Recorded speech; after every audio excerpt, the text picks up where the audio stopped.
Oi, oi, aqui é a Jennifer trazendo mais um vídeo aqui pro canal e hoje mais um episódio da nossa série Aventuras Literárias, que é uma série aqui no canal onde eu falo um pouquinho sobre o último livro que eu li. E se você é novo por aqui e perdeu o episódio passado, eu comecei uma nova trilogia com o primeiro livro, O Príncipe Cativo. E no vídeo de hoje nós vamos continuar essa trilogia com o segundo volume da série, que é A Jogada do Príncipe. Então se você já gosta desse tipo de conteúdo, já deixa o like, se inscreva aqui no canal, ativa o sininho de notificação pra não perder quando eu postar vídeo novo por aqui. E se você quiser me seguir nas minhas outras redes sociais, no Instagram, TikTok e Wattpad, onde eu publico fanfics, os links estão na descrição pra vocês. E assim como no vídeo passado, nesse daqui eu também vou deixar a listinha de assuntos e gatilhos que tem nesse livro, que são tratados com uma linguagem bastante explícita. Então se você se sentir desconfortável com qualquer um desses assuntos, tenha cautela na hora de ler esses volumes. Então vamos recapitular um pouquinho o que acontece no primeiro volume da série, pra que esse daqui possa fazer sentido. E no Príncipe Cativo nós seguimos a animosidade que existe entre o reino de Varys e o reino de Aquelos, que se agravou bastante desde a luta em Marlos, onde eles perderam o território de Delpha pra Aquelos. E também foi onde o rei e o príncipe herdeiro foram mortos em batalha, deixando assim o reino de Vere à mercê do regente, que governaria até que seu sobrinho atingisse 21 anos, assim podendo subir ao trono. Só que nada é tão simples e o regente ele ficou muito tempo governando e se acostumou a mandar. Assim, ele achava que era o direito dele permanecer no trono e faria de tudo para que o sobrinho Laurent fosse desacreditado perante o Conselho Real e assim perdesse seu direito de nascença de governar. E a situação foi de mal a pior quando o herdeiro bastardo do reino de Aquelos sobe ao trono devido à morte de seu pai e de seu irmão mais novo. Só que o príncipe Damianos, que é o legítimo herdeiro, ele não tinha falecido, mas foi entregue como um escravizado de estimação pro príncipe Laurent no reino de Vere. E a atitude que o Laurent tinha com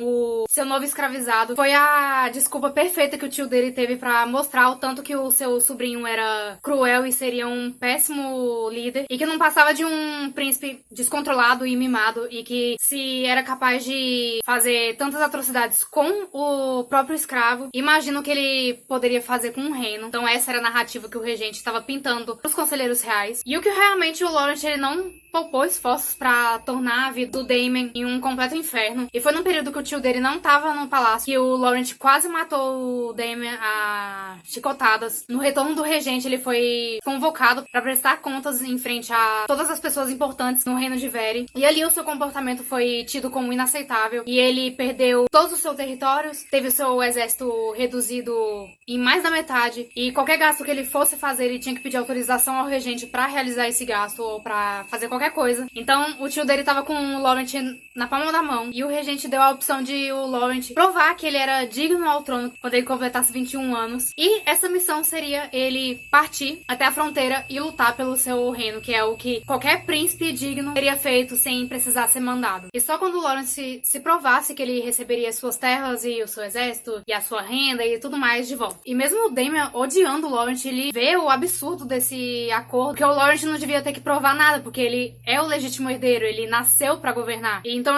o Daemon mostra pro Laurent tudo que ele sofreria nesse caminho até chegar lá, e que ele não ia ser recompensado, que ele ia perder mais do que ele ganharia. Então ele tenta barganhar com o Laurent a sua presença na comitiva que vai levar ele do lugar onde ele tá até a fronteira pra lutar. Só que o Laurent não podia estar menos inclinado a confiar num escravizado do reino que matou o irmão dele, que matou o pai dele, e que forçou o regente a assumir o trono, porque caso contrário, ele não teria nem que se preocupar em subir ao trono, porque o irmão dele já faria isso. Então o Laurent acha que seria burrice confiar no Daemon, que é o escravizado que ele quase matou e que tá pedindo pra ele cavalgar junto na comitiva que vai levar ele exatamente pra fronteira do próprio país. Então ele acha que é uma péssima ideia. E é nesse ponto que nós mudamos pro segundo volume, que é essa história, onde uma termina, a outra já começa, a narrativa é bem grudada uma na outra. Mas depois de ter pensado por um tempo, o Laurent resolve aceitar a proposta do Daemon de acompanhar a comitiva deles, porque ele conhece o território, então ele ajudaria a comitiva a navegar melhor pelo terreno. E a primeira parada que eles fazem nessa jornada é no forte que pertence ao tio deles, onde a mínima comitiva que restou pro Laurent vai se unir à comitiva que o tio dele separou. E como esperado, nenhuma surpresa, o tio dele tinha escolhido os piores homens possíveis. Aquele grupo não era de guerreiros, eram de mercenários que ele ofereceu alguma recompensa e vestiram um uniforme militar, mas eles não tinham treinamento nenhum, não tinham experiência nenhuma. Lutar em uma uma campanha maior em receber ordens e acatar ordens. E no caso de algum desses homens se rebelar, seria uma luta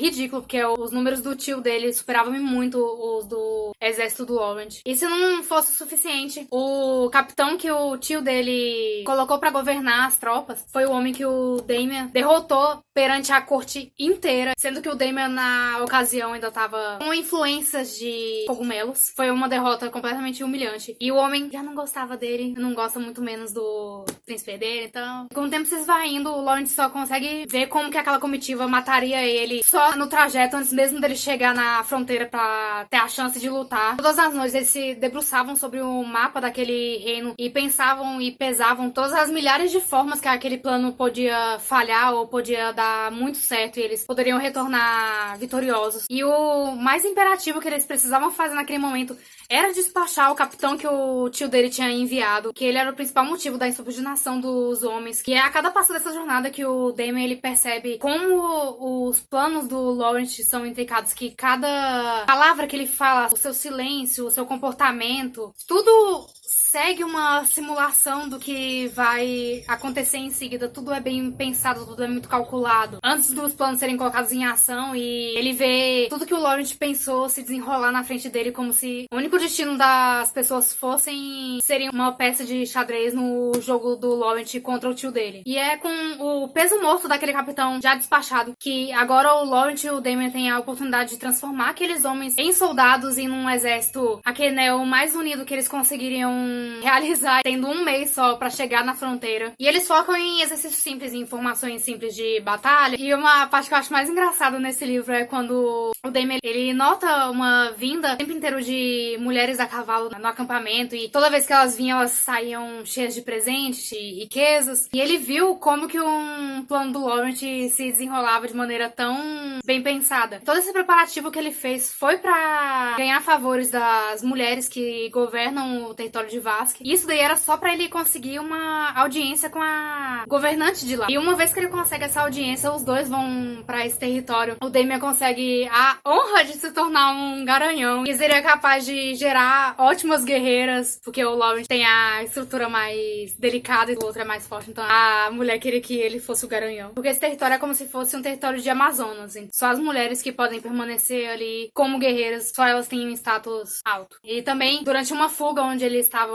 tentando despistar os mercenários que o regente tinha enviado pra acabar com o Laurent, já que ele ainda tava conseguindo viajar, que ele já devia ter morrido há muito tempo. Durante uma escapada que eles têm que se esconder em uma estalagem, e aí o escravizado e o seu senhor trocam de lugar pra se disfarçar naquele ambiente e fugir das pessoas que estivessem procurando ele. E o Laurent, ele se coloca em perigo por qualquer pessoa que trabalhe pra ele. Nessa fuga que eles estavam realizando foi quando ele precisava encontrar um mensageiro muito importante. O plano dele todo ia por água abaixo. E é na hora que o Laurent confia no Daemon pra eles se separarem, o Daemon ir proteger esse mensageiro enquanto o Laurent volta pro acampamento militar pra não sofrer mais ameaças do tio, que o Daemon percebe que a reserva que o Laurent tem em relação ao regente é ainda mais absurda, porque até quando eles se separaram, era planejado. O Laurent ia chegar no acampamento já com vários mercenários atacando seus homens e matando seu exército. Porque, né, o regente imaginaria que ele já morreria naquele instante. O Laurent não pode se dar ao luxo de cometer nenhum deslize, porque isso significa que ele vai entregar de mão beijada o trono pro tio dele. Mas eu vou parar essa explicação por aqui, que eu já falei um bocado. E a minha vontade é de entregar cada mínimo detalhe dessa história, porque como eu falei no outro vídeo, essa narrativa ela é muito bem pensada. Toda a tática que eles usam em Arte da Guerra é tão... faz muito sentido e ao mesmo tempo era o absurdo. Deixam o leitor o tempo inteiro instigado nessa história, o tempo inteiro querendo saber como que aquilo ali vai dar certo, como que eles vão mudar a situação a favor deles. Amo demais essa narrativa. E a minha vontade é de me estender bastante na explicação do terceiro volume dessa série, então vamos ver. Quem ainda não for inscrito no canal, já se inscreva, ativa o sino de notificação, já deixa o like, pra não perder quando eu postar o episódio final dessa trilogia. E pra quem quiser me seguir nas minhas outras redes sociais também, eu tenho Instagram, TikTok e o Wattpad, onde eu publico fanfics. Todos os links estão na descrição pra vocês. Mas então eu vejo vocês no próximo vídeo. Tchau, tchau.